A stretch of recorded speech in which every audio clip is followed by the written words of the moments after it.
అసమానతలు లేని అభివృద్ధి కోసం ప్రజా ప్రణాళికను తయారు చేసి మా పార్టీ ప్రజల ముందు పెట్టింది. ఈరోజు సంక్షేమ కార్యక్రమాలతో డబ్బు బదిలీ చేసి అభివృద్ధి సాధిస్తామని ఒక పార్టీ అంటుంటే, విదేశీ పెట్టుబడిదారులను పిలిచి రైతుల భూములన్నీ వాళ్ళకి అప్పచెప్పేసి అభివృద్ధి వస్తుందని ఇంకొక పార్టీ చెబుతుంది. ఈ రెండు ప్రయోగాలు విఫలమైపోయినాయి. ప్రపంచవ్యాప్తంగా ఈరోజు అమెరికా, జపాను, యునైటెడ్ కింగ్డమ్ లాంటి దేశాలే సంక్షోభంలో పడిపోయి అభివృద్ధి లేకుండా పోయింది.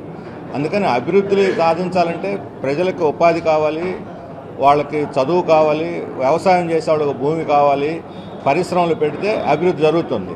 మన రాష్ట్రం ఈ పెట్టుబడులను ప్రోత్సహించడంలో నెంబర్ 1 స్థానంలో ఉంది. పారిశ్రామిక అభివృద్ధిలో 8వ స్థానంలో ఉంది. అంటే రాష్ట్రంలోని సంపదని, వనరులను అన్నింటినీ కూడా పెట్టుబడిదారులకు అప్పచెప్పేస్తున్నారు. దీనికి కేంద్ర ప్రభుత్వం పూర్తి వత్తాసుగా ఉండి మన రాష్ట్రాన్ని సర్వనాశనం చేసేస్తుంది. ఈ రాష్ట్రానికి పరిశ్రమలు రాకుండా ప్రత్యేక హోదా ఇవ్వలేదు.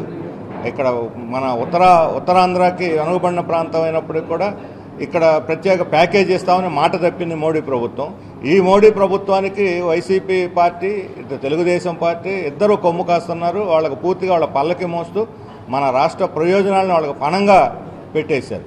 అందువల్ల కేంద్ర ప్రభుత్వంతో పోరాడి ప్రత్యేక హోదా నిధులు సాధించుకొచ్చేటువంటి పార్టీలు రాష్ట్రాన్ని అభివృద్ధి చేయగలుగుతాయి తప్ప వాళ్లకు లొంగిపోయే రాష్ట్రాన్ని, ప్రజల్ని పణంగా పెట్టేవాళ్ళు రాష్ట్రాన్ని అభివృద్ధి చేయలేరు.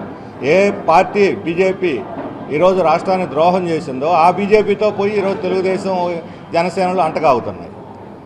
ద్రోహం చేసిన పార్టీలతో కలిసి, రాష్ట్రానికి అన్యాయం చేసిన పార్టీలతో కలిసి తెలుగుదేశం రాష్ట్రాన్ని ఎలా అభివృద్ధి చేయగలుగుతుందని మేము ప్రశ్నిస్తున్నాం. అదే బీజేపీతో, కేంద్ర ప్రభుత్వంతో జగన్మోహన్ రెడ్డి రాత్రింబగళ్ళు చట్టపట్టాలు పట్టుకొని తిరుగుతున్నాడు. వారానికి ఒకసారి హాజరేసుకొని దేశంలో ఏ ముఖ్యమంత్రి కలవని సార్లు పోయి ఢిల్లీ యాత్రలు చేశాడు. గతంలో కాంగ్రెస్ వాళ్ళు అలా కేంద్రాన్ని లొంగిపోతేనే ప్రజలు బుద్ధి చెప్పారు. ఈరోజు వైఎస్ఆర్ కాంగ్రెస్ రాష్ట్ర ప్రయోజనాలను కాపాడుతానని చెప్పి వాగ్దానం చేసి ఈ రాష్ట్ర ప్రయోజనాలను తీసుకుపోయి మోడీ మోకాళ్ళ దగ్గర పణంగా పెట్టింది. ఏళ్లకు పరిపాలించే అర్హత లేదు. అందుకని రాబోయే ఎన్నికల్లో బీజేపీకి అంటగాగుతున్న తెలుగుదేశం, జనసేన కూటమిని, బీజేపీకి లొంగిపోయి ఢిల్లీ చుట్టూ ప్రదర్శనలు చేస్తూ ఈ రాష్ట్రంలో నిరంకుశ పరిపాలన చేస్తున్న వైసీపీని ఓడించాలని చెప్పి మేము ఈ ఎన్నికల్లో సిపిఎం పిలుపునిచ్చింది.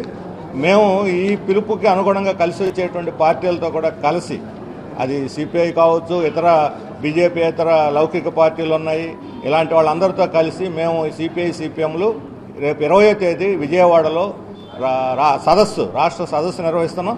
ఈ సదస్సులో ఈ రాష్ట్ర సమగ్రాభివృద్ధికి, సంక్షేమానికి, ప్రజల సంక్షేమానికి మేము ఒక ఉమ్మడి అవగాహనకు వచ్చి ప్రజల ముందు ఒక ప్రత్యామ్నాయాన్ని పెడతాము. రాబోయే ఎన్నికల్లో సిపిఎం తన స్వతంత్ర రాజకీయ విధానంతోనే ప్రజల ముందుకు వెళ్తుంది.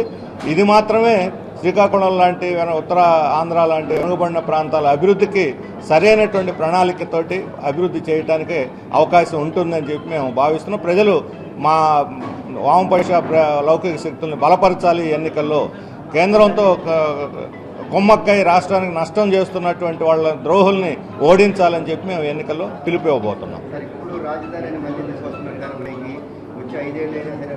ఇది ఆడలేక మధ్యలోడు అన్నట్టు అమరావతి రాజధాని వదిలేసుకొని విశాఖపట్నం రాజధాని, ఉత్తరాంధ్రను ఉద్ధరిస్తామని, ఉత్తరాంధ్ర కూడా ఇప్పుడు ద్రోహం చేసి తీసుకుపోయి హైదరాబాద్ పెడతామంటే ప్రజలు అసలు కింద వేయరు, వాళ్ళకి ఎవరు కింద వేయరు. అందుకనే ఇప్పుడు మళ్ళీ వాళ్ళు వెనక్కి తగ్గారు. ఇక్కడ ఉద్ధరించడానికి విశాఖపట్నం అని, అమరావతిలో ఆల్రెడీ అన్ని ఇన్ఫ్రాస్ట్రక్చర్ ఉన్నది. ప్రాథమిక ఇన్ఫ్రాస్ట్రక్చర్, అసెంబ్లీ ఉంది, సచివాలయం ఉంది. కొన్ని ఇక్కడ పెడతాను 400-500 కోట్లు పెట్టి గెస్ట్ హౌస్ కట్టుకున్నారు, దాన్ని వదిలేశారు.